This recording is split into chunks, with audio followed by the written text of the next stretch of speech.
Dear students, welcome to the session of question based on lines and angles for class 9. Question is like this. In figure PQ and RS are two mirrors which are placed parallel to each other. ये आपके सामने PQ और RS जो दिख रहा है, they are the mirrors.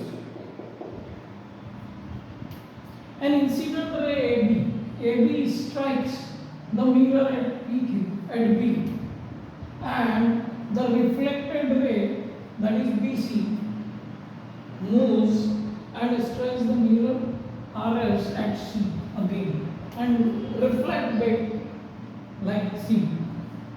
Now we have to prove that AB is parallel to C.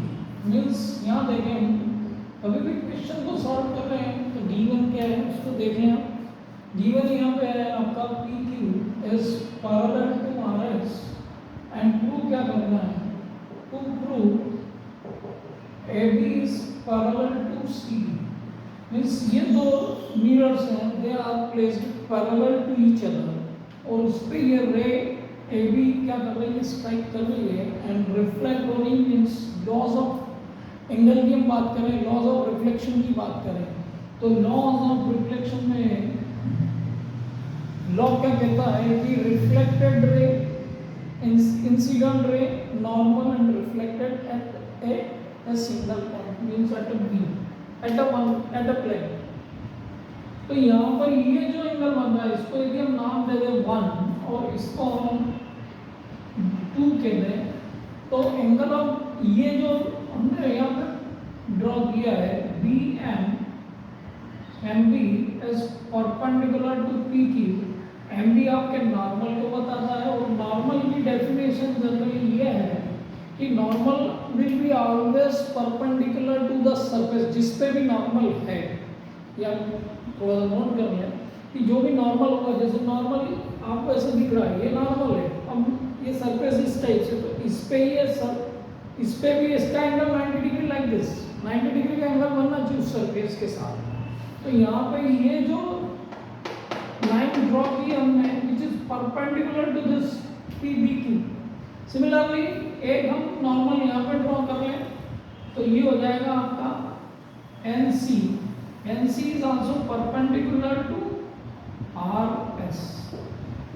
NC भी क्या आपका नॉर्मल.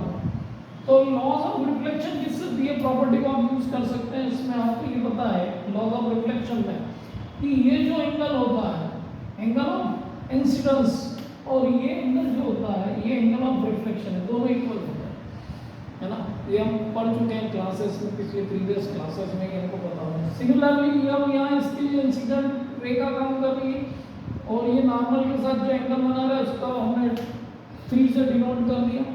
ये एंगल भी आपका जो होगा इस एंगल में और ये इंसिडेंस एंगल हो गया और ये रिफ्लेक्टेड एंगल ऑफ रिफ्लेक्शन हो गया, ये दोनों इक्वल होंगे.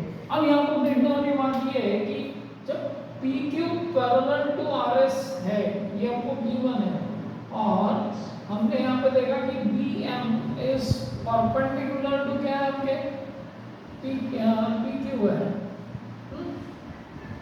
और आपका जो MC जो है which is also perpendicular to RS. ये दो रिलेशन आपके सामने है, ये हमने कंस्ट्रक्शन से लिए. From construction you can write it like this, from construction. तो यहाँ पे क्लियर है कि ये जो है ये लाइन जो है और ये लाइन दोनों भी पैरेलल होगी. Means BM is parallel to NC होगा. फ्रॉम अबव पॉइंट से हम कह सकते हैं. तो यहाँ पर देखने वाली बात ये हो गई कि ये लाइन पैरेलल हो रही है और ये लाइन पैरेलल है. तो जब ये लाइन पैरेलल तो ये एंगल इस एंगल के इक्वल हो गया. Angle 2 is equal to angle 3 हो गया. Alternate interior angles are equal.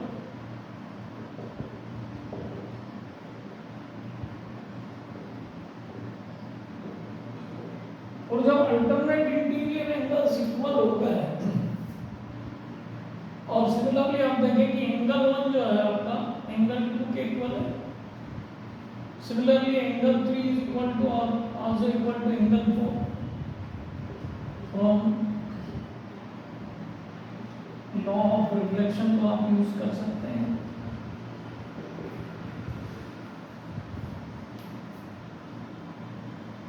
तो यहाँ पर देखें angle 1 is equal to angle 2 and angle 2 is equal to angle 3 and angle 3 is equal to angle 4.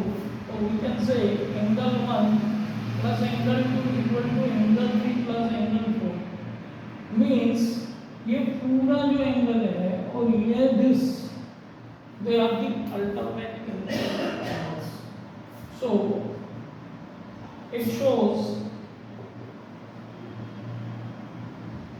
alternate interior angles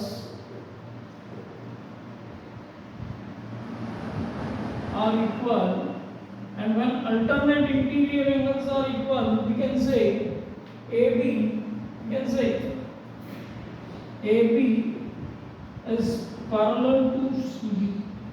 ये line जो है इस लाइन पे ये वाला जो एंगल बन रहा है ये ट्रांसवर्सल बन गया, BC ट्रांसवर्सल हो गया, और ये आपका angle +1 angle 2 both are equal, angle 3 plus angle 4 both are equal and angle 2 is equal to angle 3।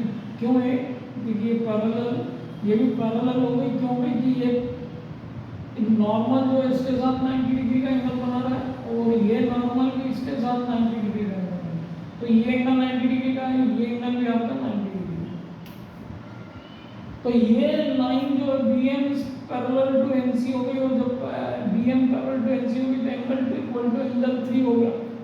Alternate interior angles are equal and angle 1 is equal to angle 2 from the property of reflection. Angle of incidence is equal to angle of reflection. Similarly यहाँ भी वही case हो गया। अब जब ये angle इस angle के इक्वल है तो इनका सम इनके सम के इक्वल होगा। Means again alternate interior angles are equal, then we can say AB is parallel to CD।